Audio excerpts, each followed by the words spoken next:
In this video, I'm going to explain how to steam bend wood, thick kiln-dried wood, and also give you tips for success. So I've been working on this chair for my mom for a little over a year, and I need to steam bend the crest rail to finish it.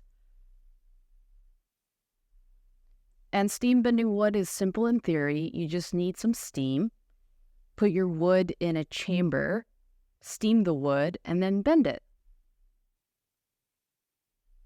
So the first step is to choose your steam source. And I went with wallpaper stripper so that I wouldn't have to be adding water to the kettle every 30 minutes. And it was simple. And then next is to make a chamber for you to put your wood in. And you can make a plywood box or a plywood box with a pipe inside, or just use a PVC pipe. I went with a duct pipe because it was available and accessible. But my advice would be to just keep it simple. Since I went with a pipe and not a box, I did need legs. And these are just 2x4s with 90-degree angles cut out so that the pipe could sit on top of it. And then I added a thermometer. It would have been great if this had actually worked. At first I was confused to how to connect my wallpaper stripper to my duct pipe. The owner of the hardware store helped me find a plumbing fitting that would fit perfectly into the hose of my wallpaper stripper so that I could connect the hose to my duct pipe without it getting loose. Now that I had all my pieces, I assembled it all together and I was ready to steam. Just to explain this setup a little bit more, I put a store-bought end cap to my duct pipe and then sealed it with aluminum duct tape.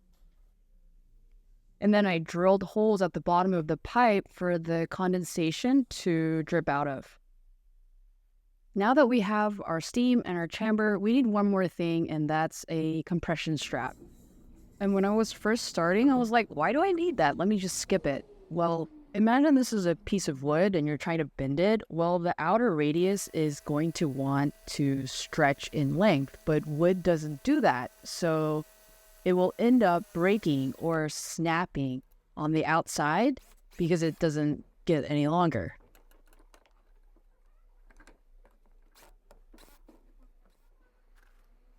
But if you do have a strap, again, imagine that this is a piece of wood and you're bending it this way again. If you have a compression strap supporting the outer radius fibers, then instead of them stretching in length, the inner radius fibers will compress, and then you'll be able to bend the wood successfully without it breaking. If I didn't explain that clearly, just know that with the compression strap, you will have a much higher rate of success. Just do it. The next step is pre-soaking your wood. And this is so important, especially when you're working with kiln-dried wood. You need at least 20% moisture content for the wood to bend successfully. So what I did was I took a piece of packaging and I just blocked it off really simply.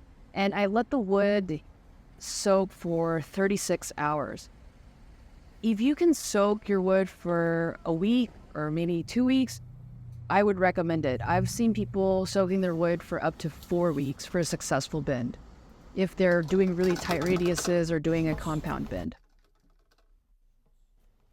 The next thing I did was wrap my blanks with aluminum foil. And this has two benefits. One is it prevents the wood from discoloring from being in contact with the steel of my compression strap. And two, it just keeps the wood hotter for longer and slows down the drying time so that you don't crack or split the wood. Another benefit of aluminum foil is that it steams the wood more evenly all around.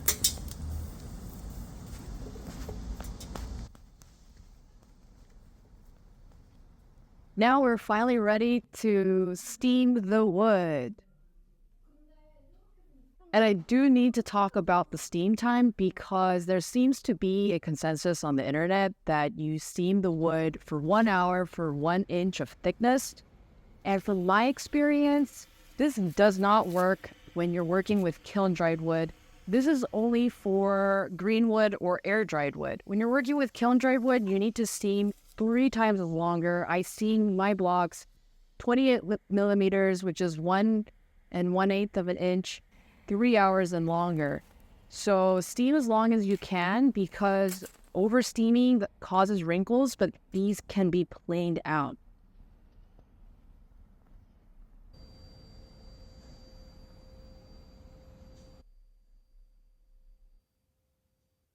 I was happy that the holes that I had drilled at the bottom of the pipes were actually working to get rid of the condensation.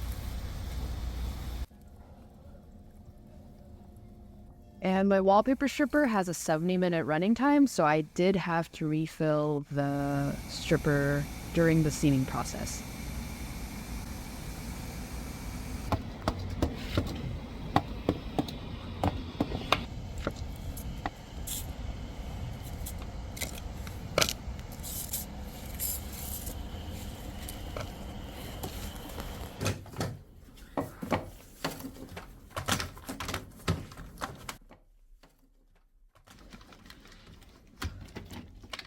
The last step is pretty straightforward. You put your piece with the compression strap on your bending form and bend it before it cools down.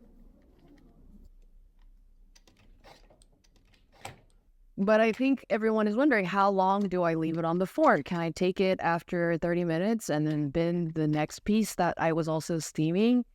I think this leads directly to my first tip, or my first lesson that I learned while steaming, and that is let your wood to set, or at least a little dry, before taking the compression strap off. So if you look here, my wood is still wet. It's still very wet. And as soon as I took the compression strap off, the wood kind of split open. So don't make the mistake that I made, and let your wood, the fibers of your wood, to set in the form. The next lesson that I learned is that wood species matter when it comes to steam bending, and some species will bend better or easier than others. I started with cherry, and cherry ended up being the most difficult wood species to bend. I found that information kind of late. Walnut was easier than cherry to bend, and oak was also relatively easy. So if you're starting for the first time, don't be like me and start with cherry, but start with maybe oak or walnut, and it will give you an easier time.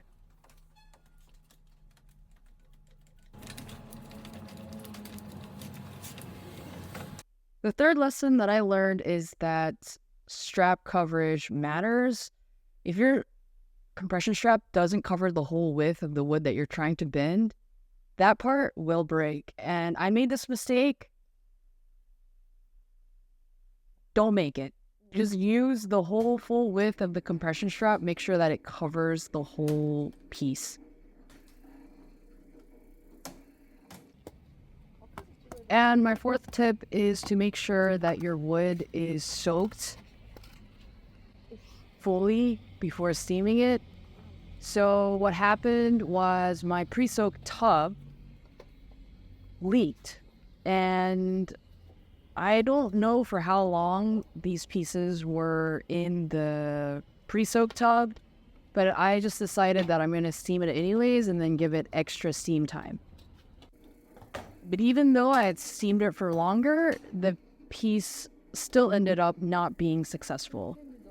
So don't skip the pre-soak step, especially if you're working with really thick pieces of wood like me, and also working with kiln-dried wood like me.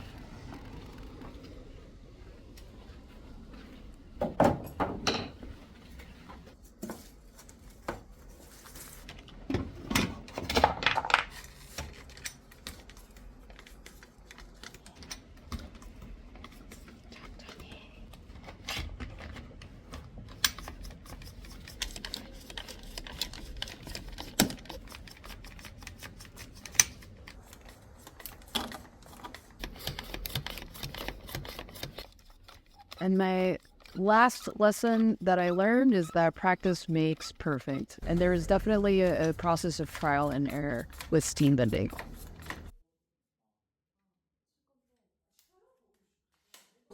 If you made it this far, thank you so much for watching, and if you learned something from this video, please subscribe.